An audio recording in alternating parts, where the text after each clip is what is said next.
Hello, beautiful people. Welcome back. If you enjoy our stories, please subscribe and leave a like. It means everything to us. Please share this video with someone you care about and switch on post notifications so you won't miss any future videos. Thank you for always supporting. Now, relax and let's begin. Sharon Cole learned to measure life with a calculator. A basket of groceries became a debate, not a necessity. At the checkout, she would pause, recount items, then remove one thing quietly to avoid James' sigh later. In their apartment, love didn't sound like affection. It sounded like, how much was it? And did you really need it? James spoke about money like it was a favor he granted, not a partnership they built. Sharon started shrinking her needs, not because she was weak, but because she was tired of being treated like a bill. That night, she asked softly, James, can we get a small freezer? It will help with food. James didn't even look up from his phone.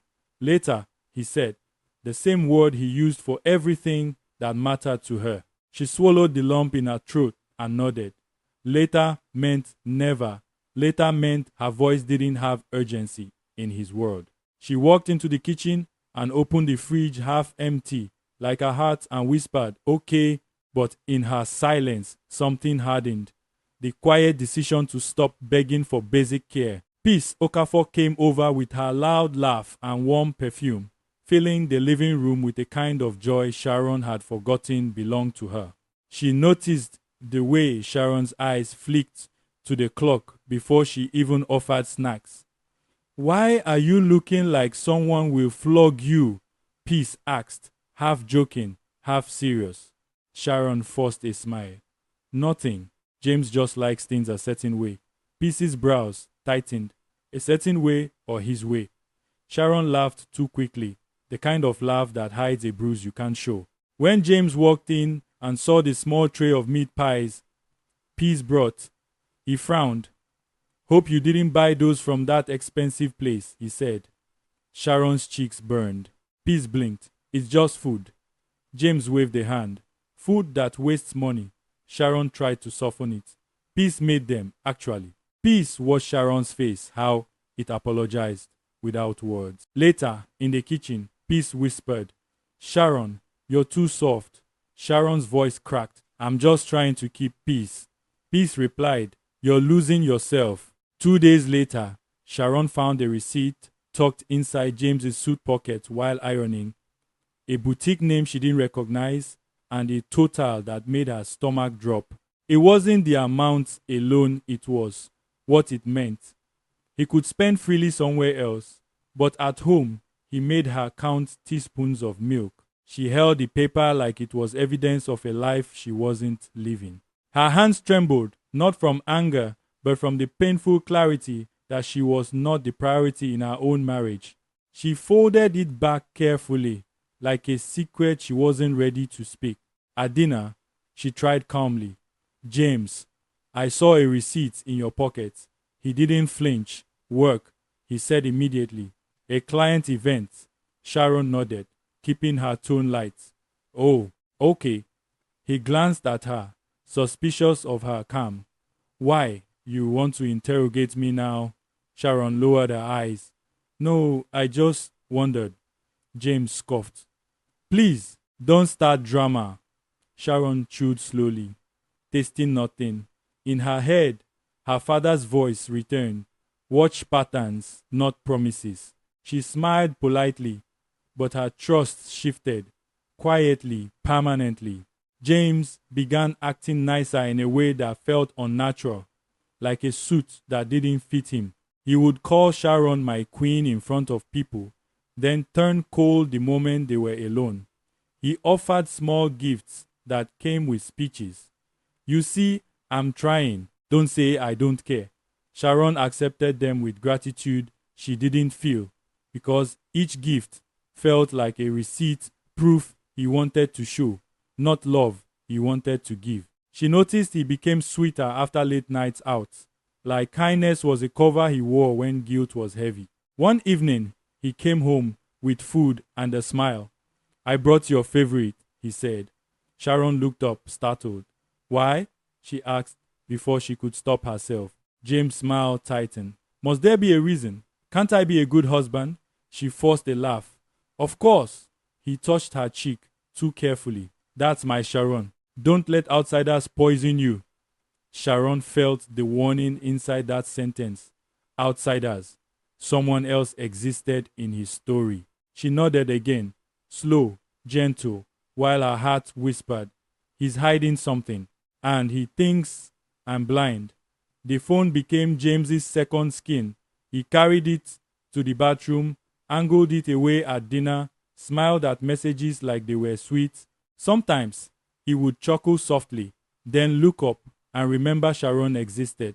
Funny meme, he would say, offering nothing, sharing nothing. Sharon watched without drama. The way you watch a crack spread on a wall you can't repair alone. She started writing down dates, not because she wanted war, but because she wanted truth. Peace's words echoed. Don't let him rewrite your reality until you doubt yourself. One night, Sharon reached for his phone absent-mindedly to check the time, and James snatched it like she held fire.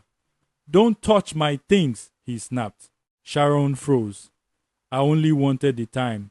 James breathed out, then softened quickly. Sorry, just stress. Sharon nodded, but the moment stayed. When he finally slept, she stared at the ceiling, heart aching. So, you can protect your phone, she whispered into the dark. But you can't protect me. Her eyes burned, but she refused to cry loudly. She was learning. Tears didn't move James. Evidence would. Sharon visited her father's memory like a quiet room she could breathe in. She remembered him sitting her down years ago, his voice gentle but firm. Sharon, the world will test you, he said. Some people love what you can do for them. Some love the version of you they can control. She had asked, how will I know? He replied, never announce what you have. Let people show you who they are first. Sharon had nodded, thinking it was just advice about money. Now she understood it was advice about people. That night, Sharon opened her old folder, neatly arranged documents, trust details, share statements, letters from her father, kept private even from James. She didn't touch them often. They felt like a secret promise between her and the man who raised her. Her hands trembled, not from greed, but from pain. She had protected James from seeing her strength because she wanted love, not interest. Peace called her. You're quiet. Are you okay? Sharon swallowed. I'm remembering my father, Peace replied softly. Then remember his wisdom too. Don't keep shrinking to fit someone who enjoys your smallness. Jane Walters lived online photos, captions, soft life quotes, and silent competition. She didn't want love that built slowly. She wanted proof that she was winning. In her voice notes to James, her words were sugar with thorns. Baby, if you really want me, show me. She poured. I'm not doing hidden love. I need to feel it. I need to see it. James responded like a man being dragged by ego. You know I'll handle it, he promised, desperate to stay impressive.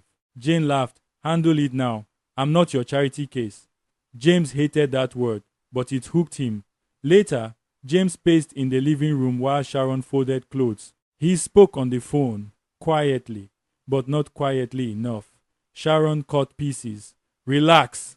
I said I will send. Stop shouting. Sharon's hands slowed. Jane's voice burst through the speaker, sharp and loud. If you can't spoil me, go back to your boring wife. James hissed. Not now. Sharon's throat tightened. Boring wife. That's what she was in their story.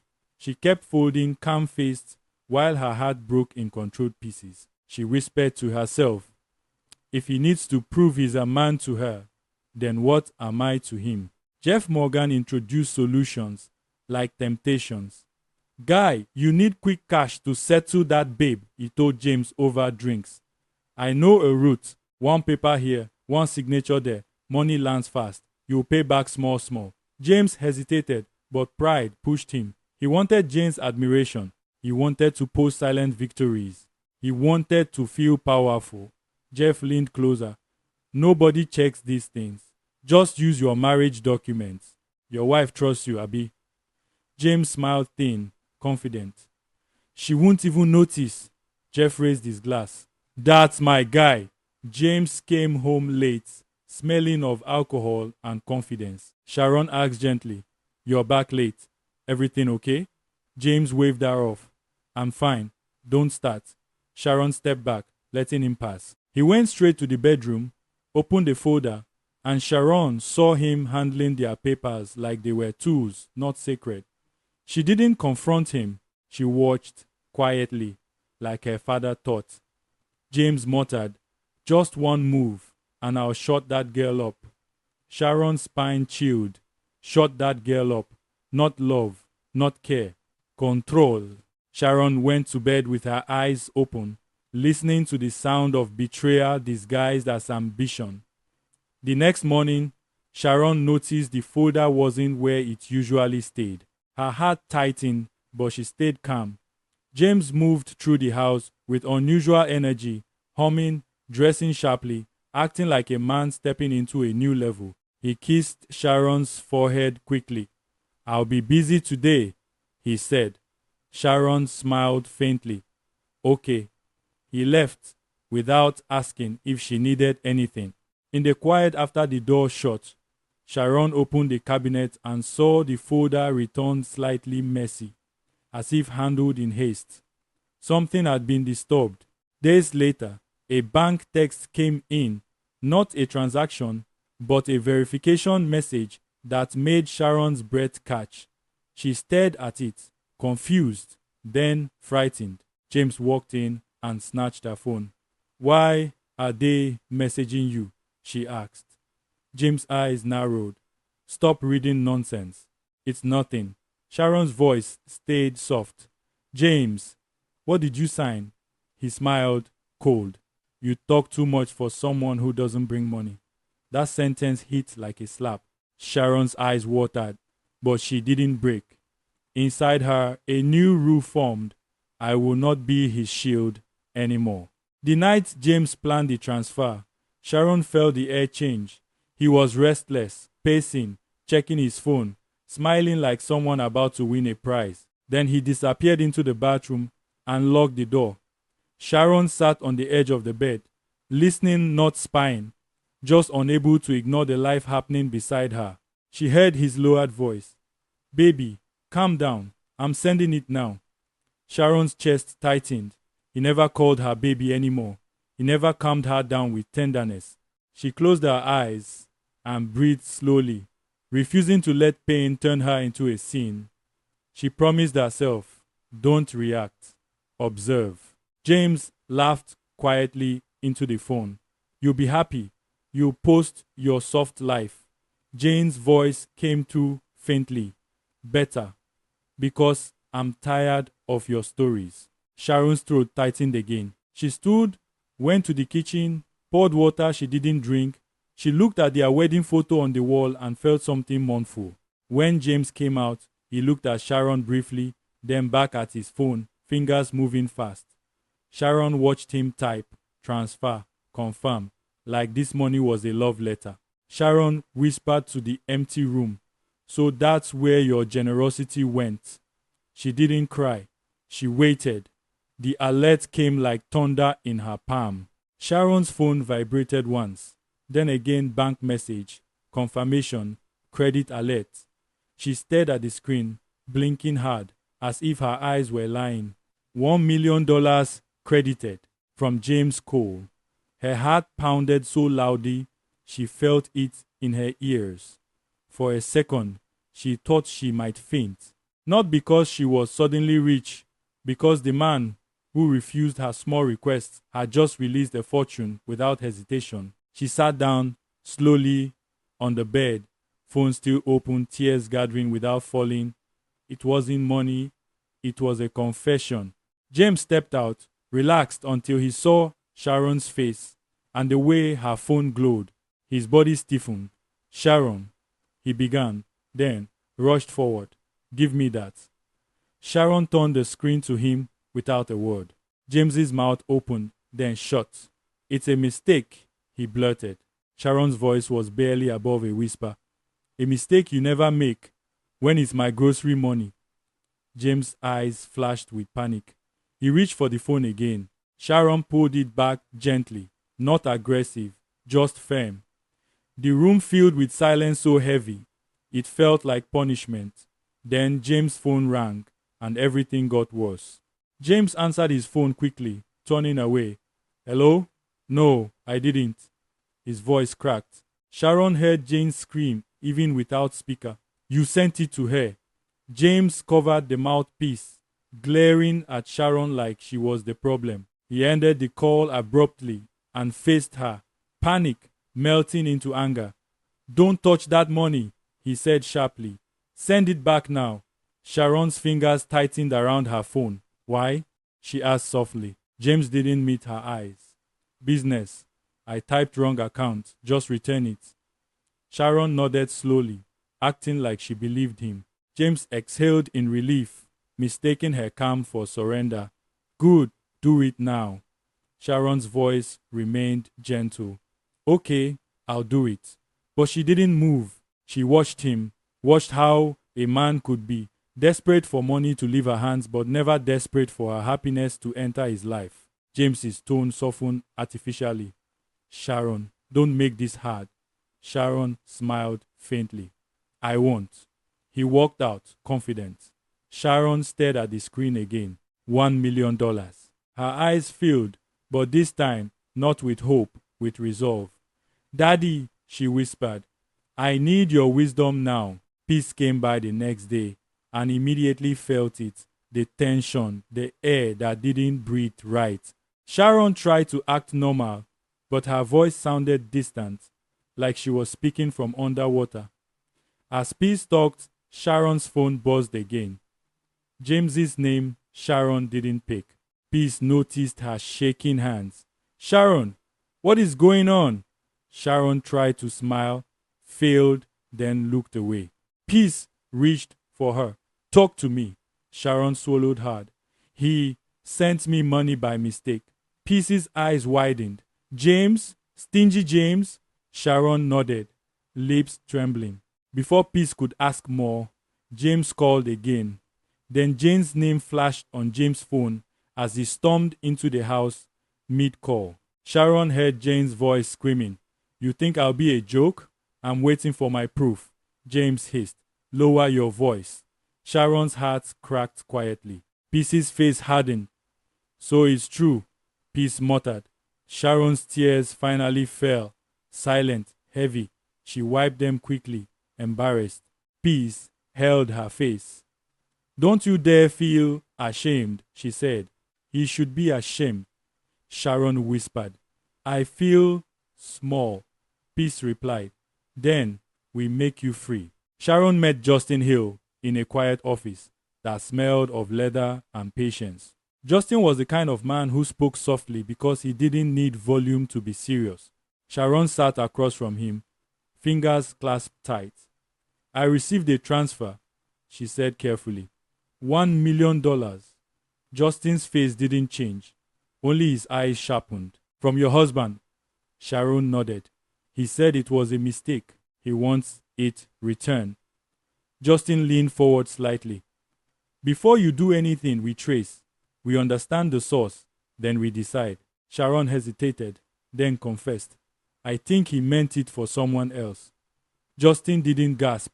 He simply asked, "Are your marital documents safe?" That question hit Sharon like ice water. She remembered the messy folder.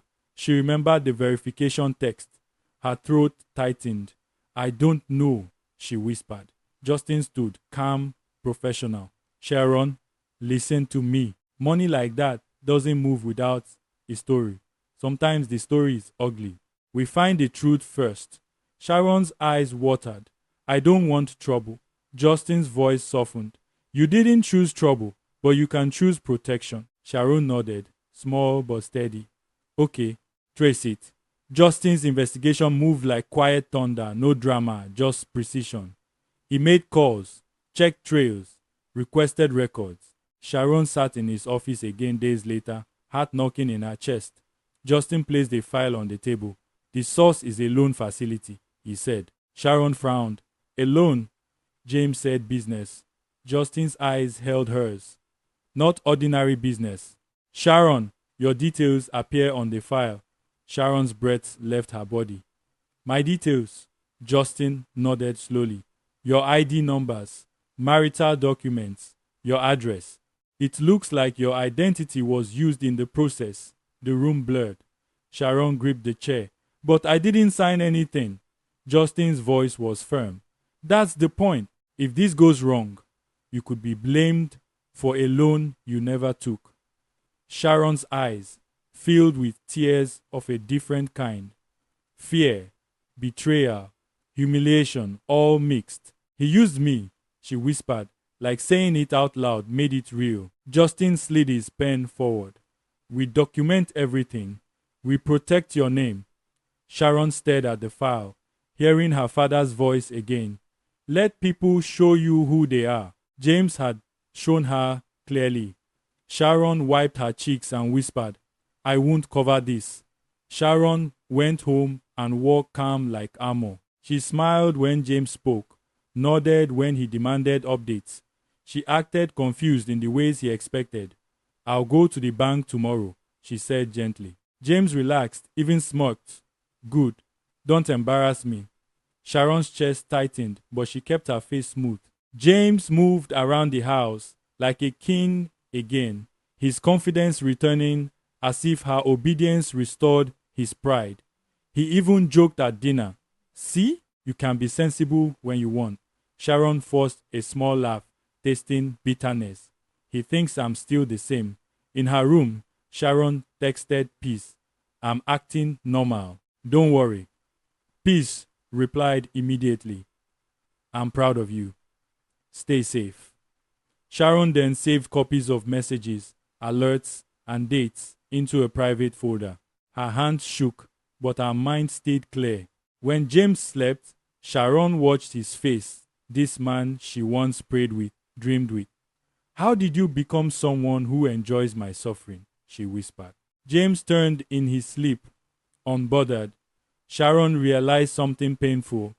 The person losing sleep was her, not him. So she promised herself, quietly, I will stop bleeding quietly. Peace met Sharon at a small cafe away from James's eyes. Sharon tried to speak calmly, but her voice broke halfway. He used my documents, she confessed. Peace's face changed instantly. Rage, disbelief, protective fire. He forged your identity? Sharon nodded, tears spilling. And the money, it was meant for Jane. Peace slammed her palm lightly on the table. Sharon, that man is wicked. Sharon flinched at the word because part of her still wanted to defend him. But the evidence in her phone refused to let her romanticize pain. Peace leaned in. We will confront him. Sharon shook her head. I don't want noise. I want freedom. Peace went quiet, then nodded slowly. Okay, freedom. Sharon wiped her eyes. I just feel stupid, like I was living with a stranger. Peace reached across the table and held her hand tightly. You are not stupid. You are loyal. He abused your loyalty, Sharon whispered. I kept thinking patience would change him. Peace replied. Patience is not punishment. You can be kind and still live. Sharon nodded, breath trembling, but stronger now. Then help me live smart. James began to push harder when Sharon didn't return the money fast enough. He started monitoring her movements, asking questions with sharp edges. Where were you today? Who did you see? Sharon answered softly, keeping her tone neutral. But inside, fear rose because controlling men don't like delays they can't control. One evening, he cornered her in the living room. You think you can hold my money hostage? He snapped. Sharon's hands trembled. James, I'm just trying to understand the bank process. James scoffed. Bank process? Oh, you're enjoying yourself. He stepped closer. Let me remind you, he said coldly. You're lucky I married you. That sentence landed in Sharon's chest like a stone. Lucky, as if she was a charity case, not a partner. Sharon's eyes watered. James continued, voice rising. I picked you because you were simple. Don't start acting big now. Sharon stared at him, stunned by the cruelty in his honesty. So you wanted me small, she whispered. James shrugged. I wanted peace. Sharon almost laughed. Peace when all he gave her was fear disguised as leadership. She nodded slowly, then walked away. Behind her calm face, she thought, he just confessed his reason. Now I move. The call from Mr. Duru came on a Tuesday morning, polite but firm. Mrs. Cole, we noticed a high-value transfer into your account, he said. We need clarification on the source and purpose. Sharon's stomach tightened. She had expected it, but hearing it made everything real. I understand, she replied carefully. I'm gathering documentation. Mr. Duru paused. Please do so quickly, ma'am. If we cannot verify, the account may face restrictions. Sharon's fingers went cold. Restrictions meant humiliation. It meant James could twist the story and paint her as the problem. After the call, Sharon sat on the edge of the bed, breathing shallowly. Peace called. Any update? Sharon whispered. The bank called. Time is running. Peace's voice turned steady. Then we run faster, but smart. Sharon looked at James' sleeping form and felt anger rise not loud, but deep. He had placed her in danger without warning, then demanded obedience like she was the thief. Sharon opened her notes, reviewed recordings, and typed a message to Justin. Bank compliance called. What next? Justin replied, we moved to legal protection. Today. Sharon closed her eyes. Okay, she whispered. Today. Jeff came over one evening, loud and confident, slapping James back like they were partners in something bigger than marriage. Sharon served drinks quietly, listening with half a mind. Jeff laughed. Guy, you see why I told you? Use your wife's details. Money enters sharp, sharp. James chuckled, trying to hush him. Lower your voice. Jeff waved his hand. I beg. Sharon is gentle. She won't do anything. Sharon's heart beat once. Hard, gentle. They saw her as harmless, as a tool that wouldn't talk back. Sharon kept her face neutral and walked away slowly, phone in hand. In the kitchen, Sharon's fingers shook as she started recording audio quietly. Jeff's voice carried. Just return the money to the babe so she can keep quiet. Once she posts, you're safe. James replied, irritated. I'm handling it. Jeff snorted. Handling? If your wife becomes stubborn, you're finished. Sharon's breath caught. Jeff continued. But she won't. She's too soft. Sharon pressed her palm to her mouth to stop the sound that wanted to escape, half sob, half laugh. Soft. They had mistaken her silence for stupidity. She saved the recording and whispered, Thank you, Jeff. You just helped me. Jane didn't just exist on James's phone anymore. She stepped into Sharon's world like she owned space. Sharon saw her at a mall cafe, glossy hair, confident walk, expensive perfume that announced her before she spoke. Jane's eyes met Sharon's for a second, and the look wasn't apologetic. It was territorial, like she was saying, I'm here, I'm real, deal with it. Sharon's stomach flipped, not jealousy, humiliation, the kind that makes your skin feel too tight. Sharon turned away, but Jane's laughter floated behind her like an insult. Later, Sharon sat in her car and cried quietly, carefully, as if crying too loudly would break her. Peace called. Sharon? Sharon's voice shook. I saw her. Peace went silent for a second. Jane? Sharon whispered. Yes. She looked at me like I was nothing. Peace's tone hardened. She only has that confidence because James gave it to her.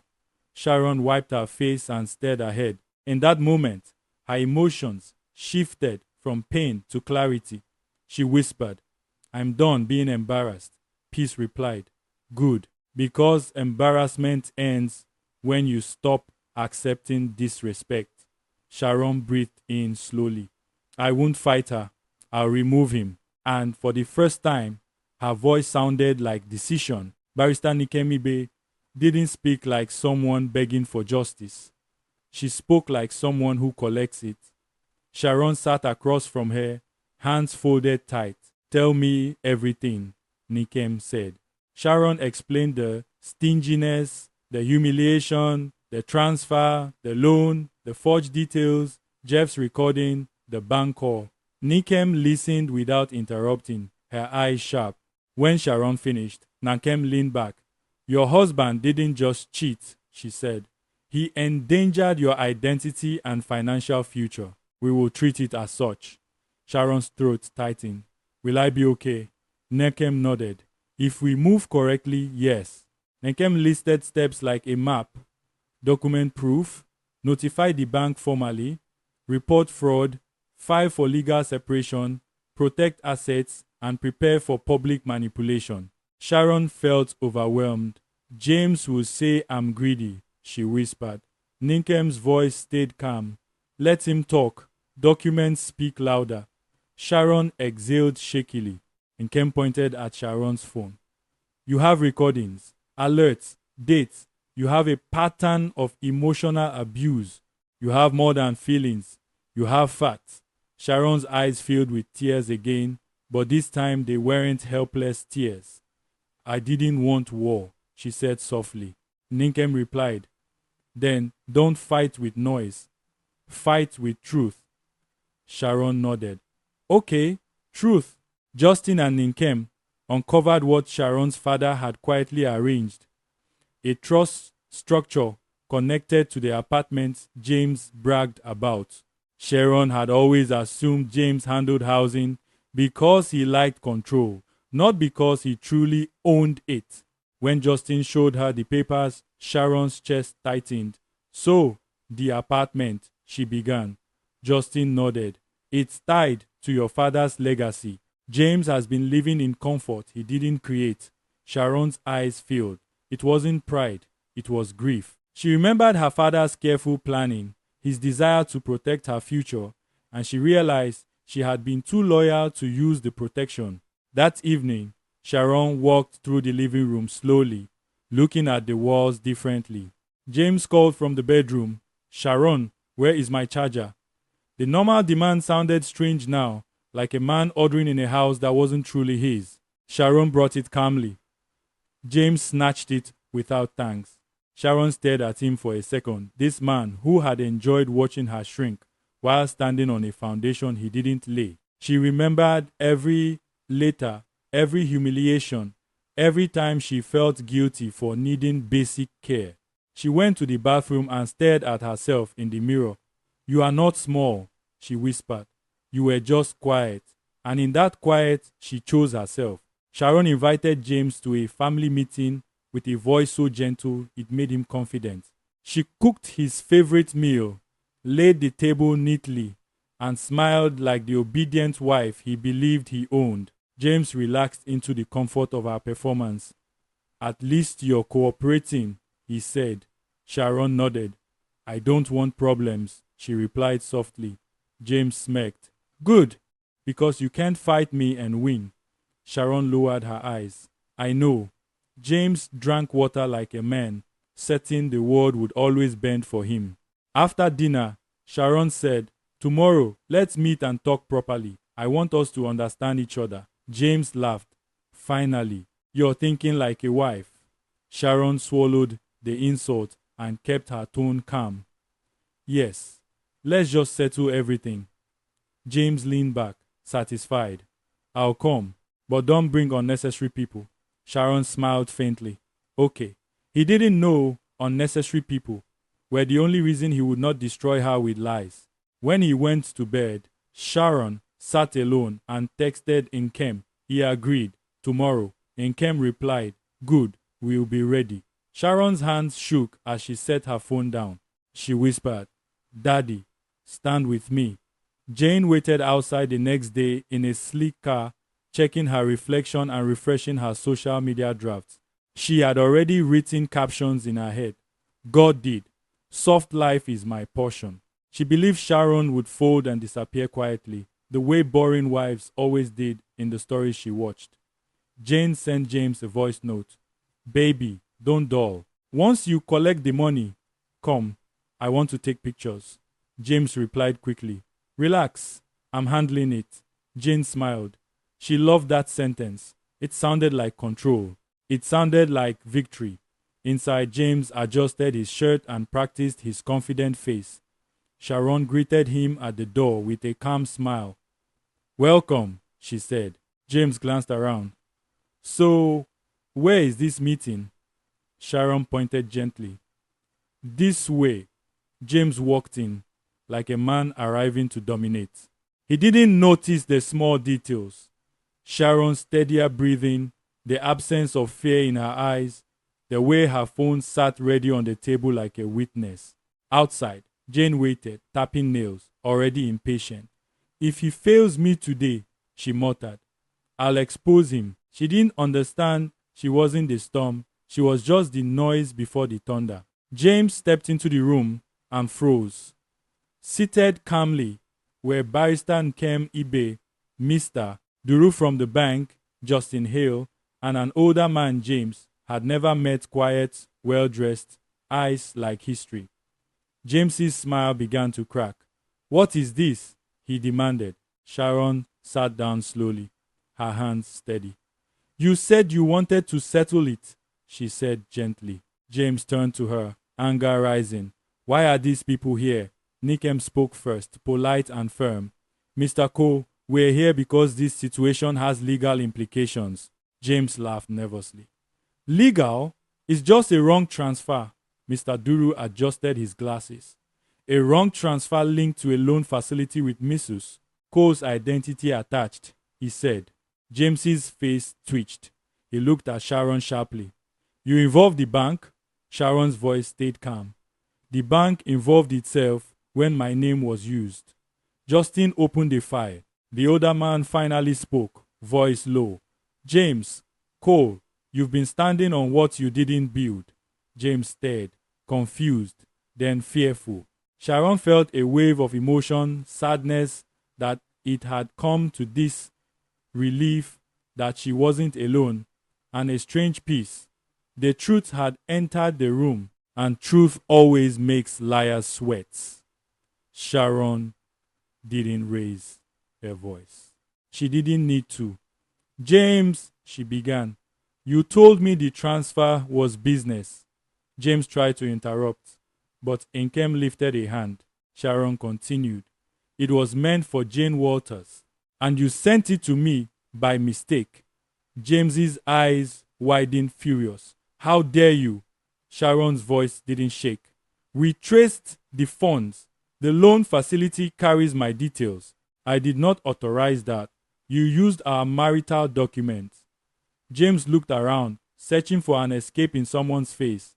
But the faces were calm, prepared, unmoved. Sharon took a deep breath, and the years of shrinking rose inside her like a swallowed scream, finally finding air. You were stingy to me, she said softly, because you enjoyed watching me shrink.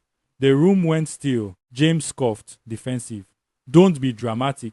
Sharon's eyes glistened. I begged for groceries, like I was your child. You made me feel guilty for needing basic care. Yet, you could send $1 million for proof to impress someone else.